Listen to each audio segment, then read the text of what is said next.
It's not our fault what came out. We didn't go into Egypt.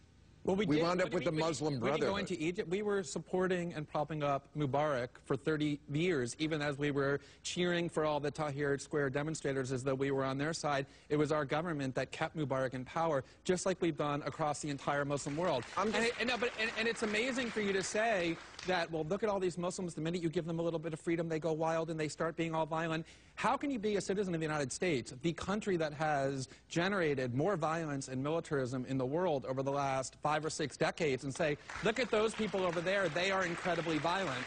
We play a significant role in what has been happening in the Middle East because we've been interfering and dominating that region in order to have access to the oil. I wasn't talking about violence. I was talking about theocracy.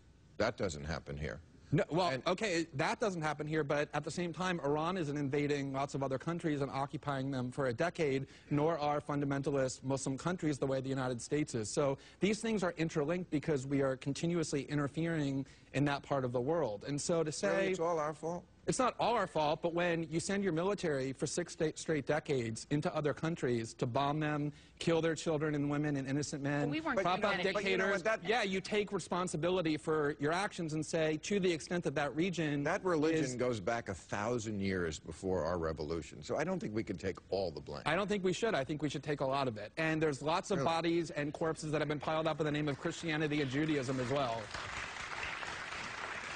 Not recently.